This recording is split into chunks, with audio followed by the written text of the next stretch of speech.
Welcome, my friends, to The Eyes of Mara, a new miniseries from Those Happy Places, all about Indiana Jones and the Temple of the Forbidden Eye. I'm Buddy Duquesne. And I'm Alice White. And Alice, guess what? What? We are on a journey into, around, through, and hopefully eventually out of the Temple of the Forbidden Eye. And that means that we're going to be covering a lot about this iconic Disneyland Adventureland attraction. Yes, I am so excited to talk about this ride with you. It is one of my all-time favorite rides or attractions or experiences ever made. I can talk for hours about it, and in fact, I think we should. Yeah, and we will. You know, this is a ride that, in my opinion, is an all-timer, a classic, something that adds so much depth to the park, something that represents a kind of second era of Adventureland, or maybe even like a third era of Adventureland. You know, some real like interesting life to that idea of the adventure film coming to life in a way that, you know, some of the more quaint attractions in Adventureland, like the Jungle Cruise or Enchanted Tiki Room, just really don't capture. This is an important and magnificent attraction. It is easily top 5, sometimes top 3, depending on how I feel. Yeah, it's an absolutely stunning piece of design and art and experience that I think it's really good that we're going to dedicate the next 4 episodes just to this attraction, because so much went into it, into the design, and so much is happening in the ride itself that it really does take some time to break it down. It's so fun and so immersive that instantly became a classic the minute that it opened, and it continues to be a huge favorite. Judging by the ride wait times, it continues to be a huge favorite for a lot of people. Yeah, I don't often see it drop beneath an hour in queues, and that's pretty impressive for a ride that opened in 1995, just in time for the park's 40th anniversary. And I think the theme for the 40th anniversary was 40 years of adventure. I seem to remember having merchandise from that. And Indiana Jones was all over that merchandise. This was like the marquee attraction of the 40th. Which is kind of an interesting moment in Disneyland history. A time that I remember in, you know, fits and starts and in images, but definitely an interesting time for the parks, where it's still very much a locals park, but it hasn't gone through that awkward 2000s phase. You know, it's still just one theme park. There is no Disney California Adventure. They haven't even broken ground on it yet. And the park is expanding, but it's expanding inward and in really interesting ways. So I'm excited to talk about what was happening at that time and what we ended up with in this episode that we're calling History and Development, or You Seek the Future. I will lift the curtain of time. It is your destiny. Oh no, Mara, no. Sorry, the spirit of Mara flowed through me, and I just had to do the line from the ride. I'm sure Mara will make multiple appearances in this miniseries. Now, our path does lead through the Gates of Doom, but before that, we have to understand how these Gates of Doom got constructed. And I think that actually takes us back all the way to 1986 with the first collaboration in the theme parks between Disney and Lucasfilm. Right. So the very first time that Disney and Lucasfilm collaborated on a project specifically for the theme parks was with the 1986 film Captain EO, starring none other than Michael Jackson. Directed by Francis Ford Coppola, using technology from Industrial Light and Magic and Lucasfilm, puppets by the Jim Henson Creature Shop, a 3D IMAX film that ran on and off at Disneyland itself until 2014, Alice. It's true. It ran through the end of the 80s, well into the 90s, went away for a little bit, and then came back after Michael Jackson passed away and ran for another 4 years in the park. It is nestled in Tomorrowland. The IMAX theater is nestled in Tomorrowland between some big ticket attractions. That theater was used for a lot of things and has been used for a lot of things over the years. And one of those things is Captain EO, which is pretty good, actually. Yeah, it's a pretty solid 3D IMAX film with some, B-side Michael Jackson tracks and some pretty good direction and choreography, and of course there's fun special effects because it's a Lucasfilm joint. It does boggle the mind that this was the last big thing in that theater specifically. There was Honey, I Shrunk the Audience after the first run of Captain EO, and then Captain EO came back for 4 years. And since then, the space has been used essentially as a promotional area to show trailers and supercuts of either Star Wars or other kind of science fiction-y films coming out from the Walt Disney Company. Yeah, Star Wars, some Marvel occasionally, and other movies like Big Hero 6 or Tomorrowland itself. Yeah. Tomorrowland preview in Tomorrowland. And so that collaboration between Disney and Lucasfilm was very, very popular and led to a handful of other collaborations that they did. Now, of course, Disney owns Lucasfilm and they do lots of collaborations, but they're basically a constant collaboration now. Right. But our first collaborations included Captain EO, followed swiftly by Star Tours, which is another one of our favorite rides, one we talk about all the time. Star Tours 1987. It's an all-timer. It's a classic. It's top 5 or top 3, depending on how I'm feeling given the day. It's a really good attraction. It's a really good ride, and it has a special place in my heart. And I think the importance of it in this conversation is that it kind of introduces the live the movies format into the parks through Lucasfilm. There's a lot of rides at Disneyland that are about riding through your favorite films, right? That's most of the dark rides in Fantasyland. You ride through the plot of your favorite film in a truncated format. Yeah, but I feel like with Star Tours, the difference is that this is a much more three-dimensional, simulator type, thrilling take on flying down the Death Star trench and through a comet, and never making it to the Endor moon. It's kind of a much more immersive three-dimensional take on it all, instead of kind of being a standard dark ride, which is kind of more of a picture book format, right? Showing you scenes from the film.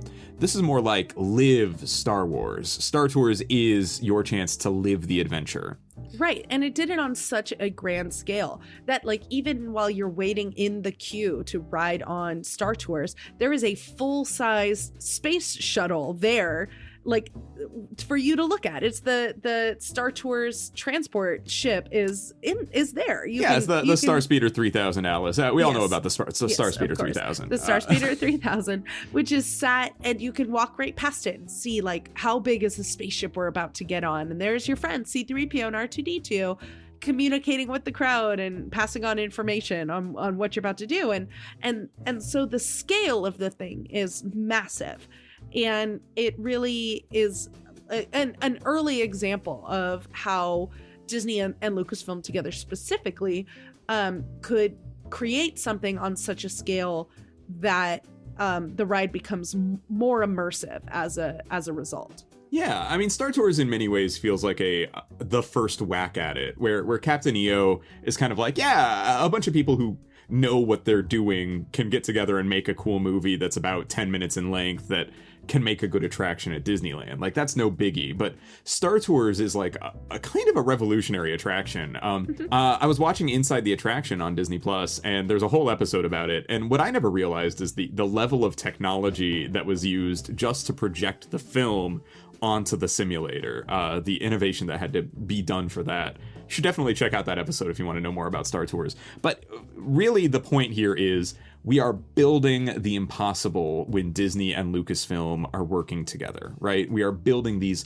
full-scale lived-in environments that you can walk through and then ride through. And Right. Star Tours really feels connected to what will eventually become the Indiana Jones adventure in many ways.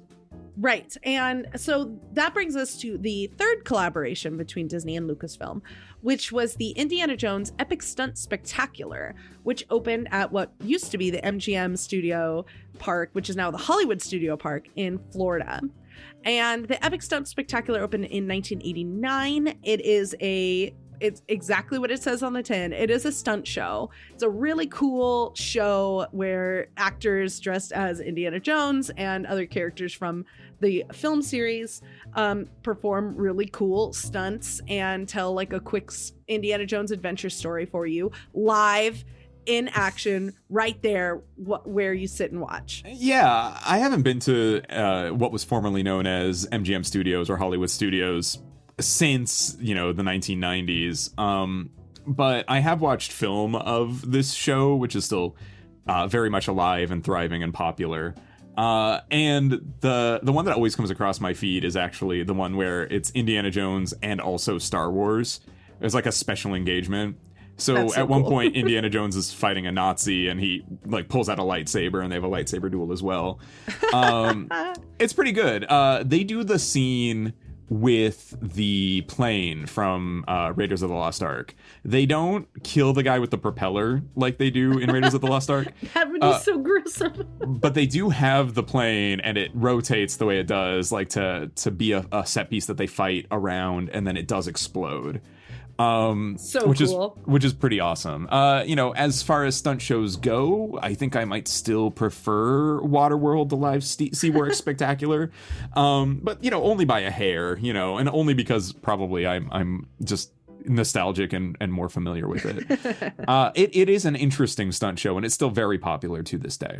Right. And it was so popular when it originally came out that Walt Disney Imagineering and George Lucas collaborated once again to create a different Indiana Jones themed attraction, this time for California.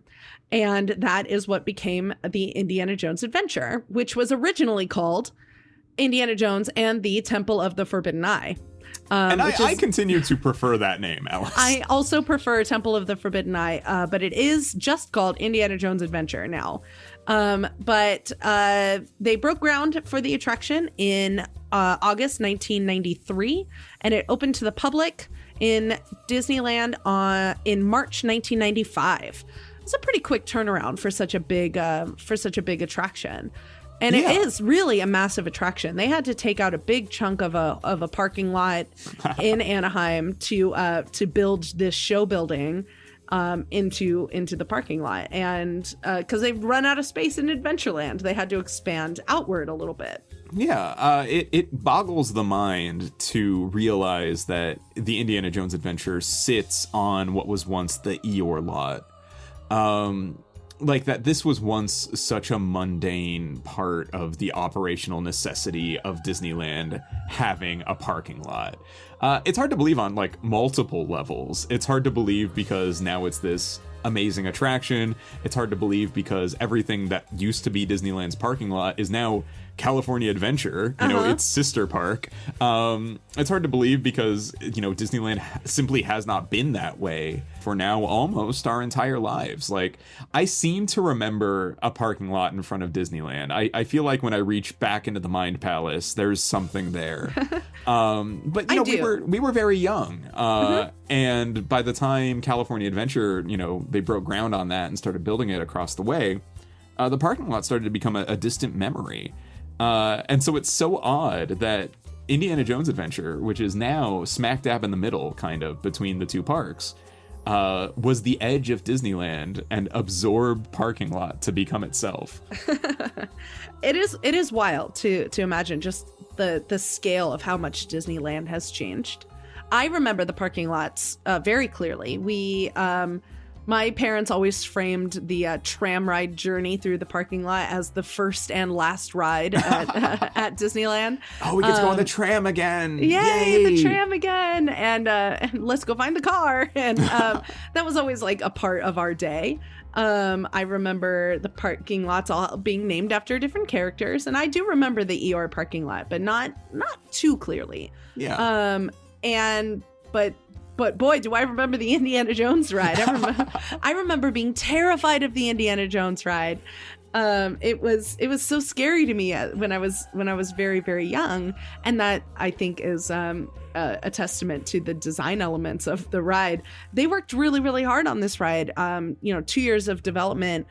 They with 400 different Imagineers working on the ride, with like a core team of about 100 people working on it consistently that entire time.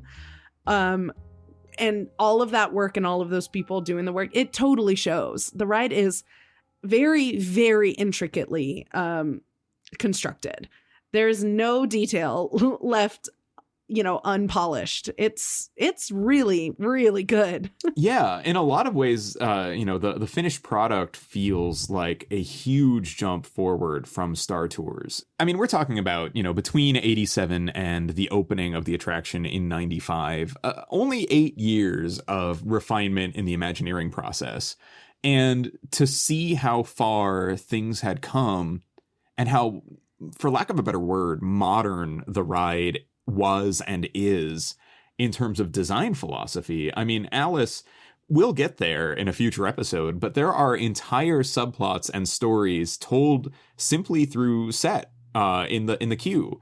There's just pieces of writing, recorded messages played over the radio, the Maraglyphics, which again, we'll get there. There's so much. It's so rich. It's so dense. It spoils its writers with its density to the point where, even the most immersive rides of its time seem quainter by comparison. Give Indiana Jones and, for example, our number one most favorite ride all the time, never stop praising it, or the Omnimover, the Haunted Mansion. Give them, side by side comparisons. And one of them is doing sophisticated things and telling stories in ways that are precise and missable, but also unmistakable. And the other is setting a mood in an impeccable way. But one of them is clearly a little bit more designed for the future. And I feel like that ride is actually Indiana Jones. I agree. It designed for the future is a really good way to put it. It ran and has been running consistently since it opened in 95. It only has closed down for a very short, 4-month period of time in 2012 for extensive refurbishment. It closes every once in a while for, for repairs. Yeah. But it doesn't. It hasn't shut down for longer than a couple months at a time ever since it opened, almost 30 years ago. Yeah, I seem to remember a modest refurb in 2020, kind of after the park shut down. They took it as a chance. It didn't reopen with the park, maybe something like that. But it was brief. And yeah, now it's a daily runner. And it's absolutely a valid rope drop option. I agree. In fact, it maybe should be. I feel like you're getting a little bit more bang for your buck over rope dropping Rise of the Resistance, for example. But that's a conversation for another time. This is not a touring plan show. Okay. Now, what we got was really good. You and I agree. Yes. What we got was downright revolutionary. I mean, we have these ride vehicles that are totally unique for their time. We've got these special effects that are mind-blowing to this day. But what we got is not necessarily the only concept that was imagined for this attraction. Right. The original concept for this ride, called Indiana Jones and the Lost Expedition, which would have been held in a building 10 times bigger than what was ultimately built. Can you imagine? Can you imagine? No. It's already a huge show building. I actually cannot imagine a ride of that scale. 10 times bigger. It was supposed to be so big that both the Disneyland Railroad and the Jungle Cruise would have passed through it. And there even was, at some point, a suggestion that the Disneyland Railroad and the Jungle Cruise had stop off points within the attraction so that people could get off the Jungle Cruise instead of making like a full circle. Oh could my take gosh. the Jungle Cruise into the Indiana Jones queue and then hop off. And then, get off of Indiana Jones and get onto the Jungle Cruise and finish the Jungle Cruise ride. Imagine, if you will, the ability to say, yeah, my Jungle Cruise ends here. I'm going to go on the new ride. Like, that's... Clearly, this was an ambitious period over at Imagineering. Absolutely. And we have an echo of that now where the exit queue for Indiana Jones goes right next to the Jungle Cruise. You can see the Jungle Cruise boats as you leave the queue. They are intimately connected, and you can see the Indiana Jones show building from your boat when you're on the Jungle Cruise. They are very close together. Yeah, there's still a little bit of narrative interplay as well, where the skippers will say, oh, look, that's the Lost Expedition of Indiana Jones. They might even say Lost Expedition in their spiel, which I think is very funny. And they kind of give a little summary of the ride as you pass by. And, you know, you wave to the people. Usually the crates say danger. So, you know, the skipper joke is like, look out, there's danger ahead. And then they shine their flashlight on the crates. It says the word danger on it. Yeah, it's funny. Yeah. It's cute. Mm-hmm. That's pretty good. And so, you know, there's still a relationship there. And it does feel like they are of the same. You know, that's what's so great about Adventureland plus Indiana Jones, is that for all of its faults, and there are many faults, the Jungle Cruise and Indiana Jones match. They really look good next to each other. They do. And they match the same like time period. They kind of meet kind of similar aesthetic, you know, ideals. They go well together. Yeah. And that's really cool. But I have seen this concept art maybe 500 times, and every time I see it, I retweet of the central cavern of the Temple of the Forbidden Eye, with Mara's enormous skull weeping lava into a pool of lava, while a Jeep ride passes underneath on a rope bridge, and a minecart ride passes overhead on tracks, and you can see the Jungle Cruise taking a little jaunt through the building, and you can see the train, and you're like, what could have been? I mean, this wasn't an attraction at that point. This was a land, right? Right. Practically. It was basically going to be Indiana Jones land. And inside a show building. And yes, there was a proposed like minecart roller coaster that would have run through that area as well. So you would have had multiple attractions overlapping in the same spot. The concept art is extremely cool. It was too big. It was too much. Well, you are telling me that based on your research that it would have been 10 times larger. Mm-hmm. And we just got through talking about how the important thing about these Lucasfilm and Disney collabs in the 80s and 90s was they were of scale. Uh-huh. I mean, what we ended up with was a huge scale project. That central chamber still has a giant skull weeping lava into a pool and a rope bridge, right? Like, it's still there. It's still this huge thing. So I cannot actually fathom what 10 times larger looks like. And I imagine it would have been the whole parking lot. I guess we wouldn't have had California Adventure. We would have had just Indiana Jones Land. Which, I mean, like, maybe that's a fair trade, you know? But yeah, 2 attractions running simultaneously, as well as interacting with the rest of Adventureland. It's incredible to imagine. Right. What we got were these Jeep vehicles on a kind of an innovative track. There was a lot of computer control involved that go through this temple adventure. And Alice, actually, was the development of the vehicles that I kind of wanted to talk about next. Right. So the vehicles they're called EMVs, enhanced motion vehicles, and they're supposed to look like military Jeeps. They can each seat 12 passengers, and they travel up to 14 miles per hour on top of a slotted guide rail track. And there are 16 of them, and they go every 18 seconds. And so the ride has a ride capacity of about 2,400 people per hour, which is huge. That is so massive. Yeah, breaking 2000 means that it's up there as far as Disneyland attractions go. So those long wait lines are not, it's not as if they're not moving, you know? Oh, it's just the popularity of the ride, really. Right. So yeah, this throughput is pretty incredible. And these EMVs are, like you said, pretty unique. They roll around on these unique tires that are not filled with air. They are filled with neoprene, which is wetsuit material, basically. And this allows the ride to move very smoothly as well as very precisely. Right. So the car isn't actually doing a lot of bumping around on the track because the track is entirely smooth and these tires are full of neoprene. So you're really not doing a lot of like bumping like you would in a standard air-filled tire car.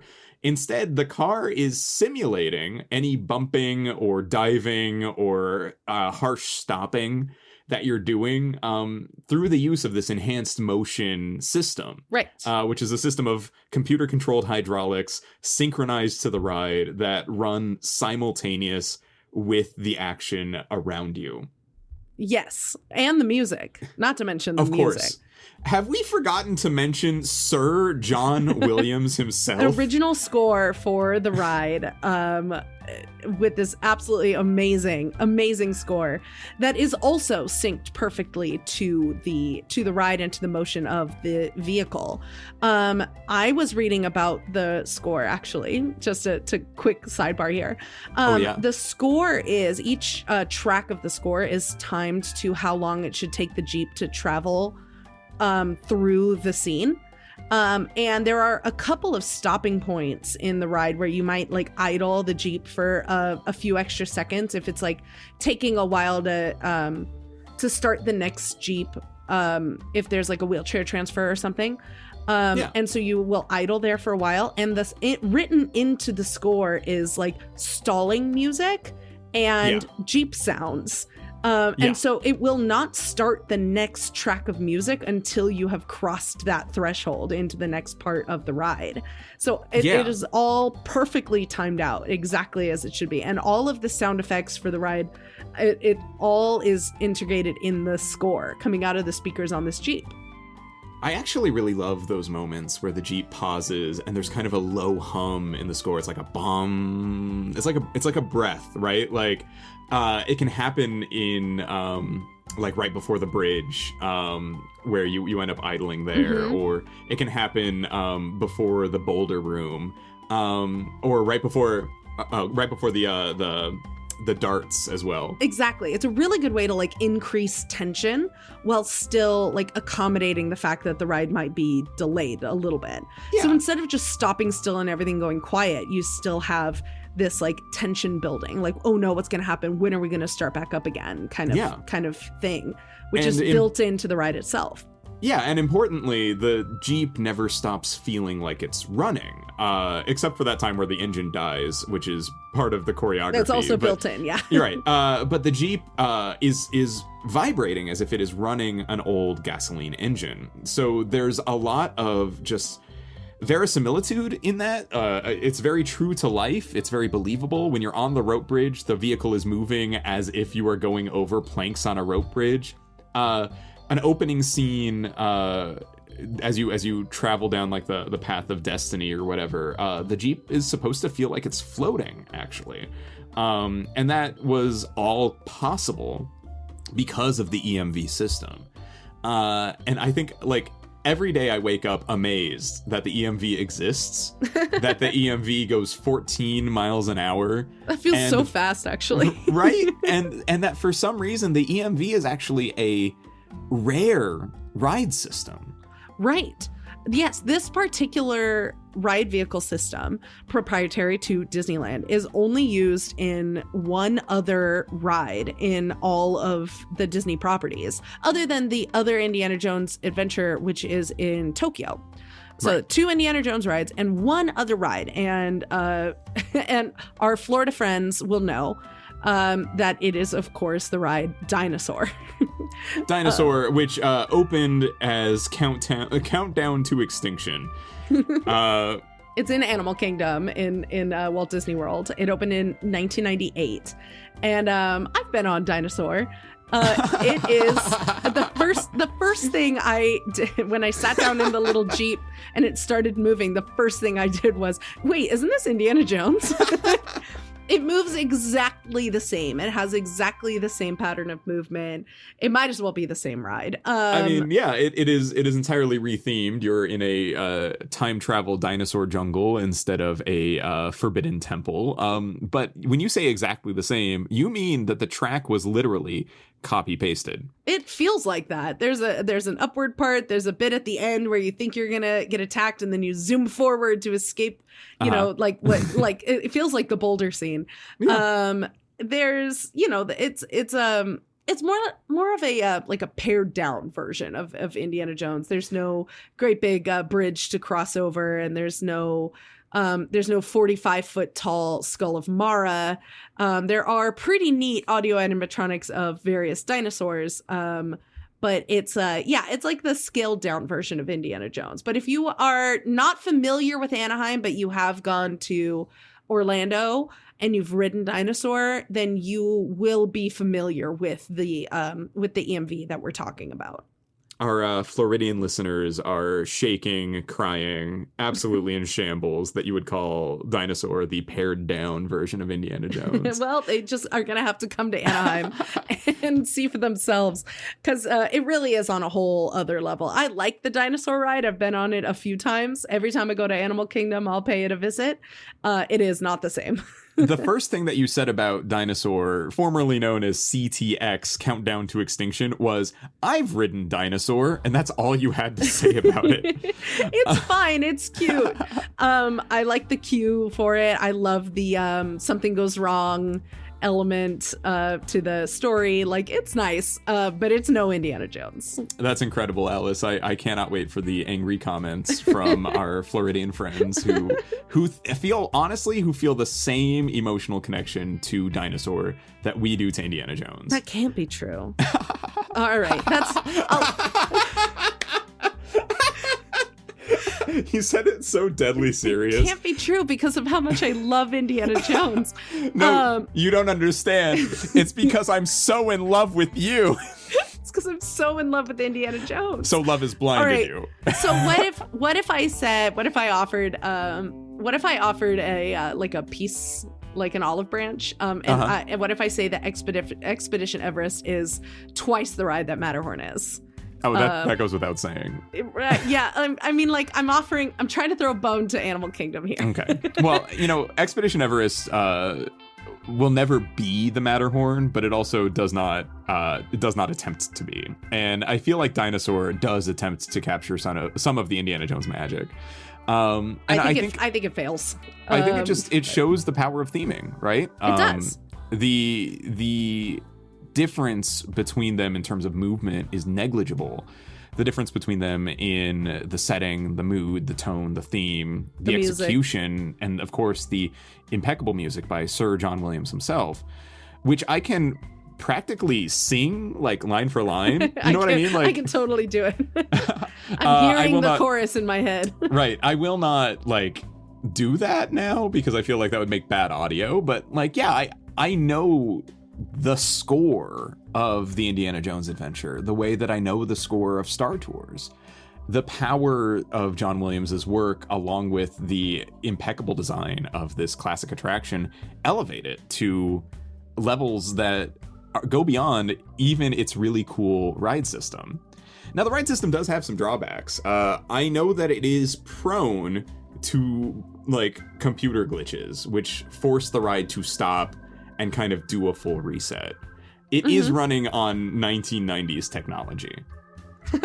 They must have updated it when they shut it down in 2012.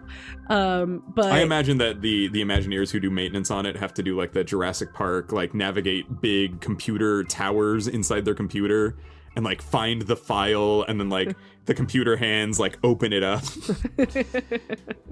I mean, it's an interactive CD-ROM. It's a Unix system. I know this. It could very well be. It does occasionally feel like that. There are things about the ride, and we can get into this in a later. We will get into this in a later episode. That the like current iteration of the ride is missing a lot of the original effects There are pieces of the ride that have permanently broken down that will not come back, very similar to the Yeti in Expedition Everest, right? That was too ambitious and too big and will not come back. And no matter how much we really want the ice effect to come back in Indiana Jones, it just won't. And that's okay. It is. But that is a topic for a later episode. We do have an episode coming about the ride as it exists today.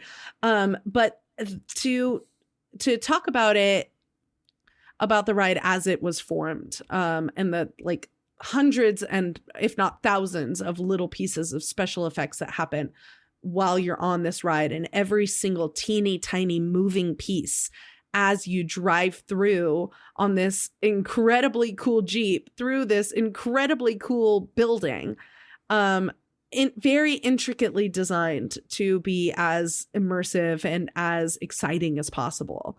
And they really, really did succeed in being able to tell this massive story that really couldn't be told by anybody else. I don't think. I think this is a perfect marriage between these two great studios, great storytelling studios. And it is, as much as I love Star Tours, I like Indiana Jones probably better. I think the practical effects and the practical set that you're driving through is more effective than a simulator ride. And I think it is one of the finer pieces of art in the Disney parks. I agree. There's something about it. It's just so... It exists in this space between the analog and digital eras. A relic that seems simultaneously old-fashioned and as new as it can be. And I think, we've gotten since Indiana Jones at Disneyland rides that are a lot like Indiana Jones at Disneyland. There are even, aspects of the ride vehicles system present in things like Radiator Springs Racers, right? Where the car seems to idle. It will move in additional ways to simulate motion that it's not necessarily doing. Which is the same ride system as Test Track, as it were. There are whiffs of it everywhere, including in later Lucasfilm Disney joint projects that we will absolutely get to in the final episode of this series. But when I say that this is the episode titled You Seek the Future, and then we say this is the ride built for the future, I hope that comes across. For all of our laughing and joking about it, this is the dawn of a different era of immersive storytelling. This is the beginning of a new kind of special effects experience. It might be even the best kind of that experience to ever be built. Your mileage may vary with Dinosaur. But I think that it is a 1995 ride. It's a time capsule. It represents the 90s in a lot of ways. Endless optimism. Computers can do anything. Build it bigger. Make it brighter. Make it more real. Reality isn't just virtual, but it can also be virtual. And it, to me, speaks to that moment historically, while also speaking to the 1930s, Alice, which is so incredible. And it deserves 3 more episodes of us talking about it this month. And so I think we shall. I agree. Alice, the next episode of this show and the next leg of our journey through the Temple of the Forbidden Eye is called The Ride As Opened. Glittering Gold. It is yours. And next week on Thursday, we will dive back in and see if we can escape with the treasures of Mara. Absolutely. Treasures including original effects and cool facts and stats about the ride as it opened, and some really interesting trivia and tidbits about the ride as it existed in the year 1995. And I can't wait to talk about that with you because this is going to be a really fun miniseries. I've been waiting for this miniseries since we announced it many months ago, and I am so excited to be on this journey. But it does sound like this episode is coming to a close. Yes, it is coming to a close, but the conversation about rides, specifically about rides as cool as Indiana Jones, continues on the internet. Yes, on the internet. You can find us on Twitter. I'm personally always on Twitter. My handle is @buddy_Duquesne. Duquesne is spelled Duquesne. And I'm on Twitter, Instagram, and on TikTok @AliceWhiteTHP for those happy places. And Alice, if our listeners like what we do and want to support us monetarily, how might they do that? Well, they could find a very easy link. Patreon.com/thosehappyplaces is the quick and easy way to support us monetarily if that's how you wish to support us. We got bonus episodes and blog posts and all sorts of fun stuff over there. Just go ahead and take a look at patreon.com/thosehappyplaces. Now, Alice, I am going to add some music to this episode. And where would you have gotten this music? You know, I haven't found it yet. I like to find the music based on the mood of the first episode. It will be listed in the show notes, though. And of course, there will be some classic Kevin MacLeod tunes in there, because this is a Those Happy Places episode, despite the fact that it's a mini-series. So we'll have some of the usuals in there. All of Kevin's music comes to us from Incompetech.com, is licensed under a Creative Commons 4.0 attributions license, which simply requires that we give credit and that you can find the links to the originals in the show notes. And ramping up in the background here, coming in hot, one of our favorite tunes ever.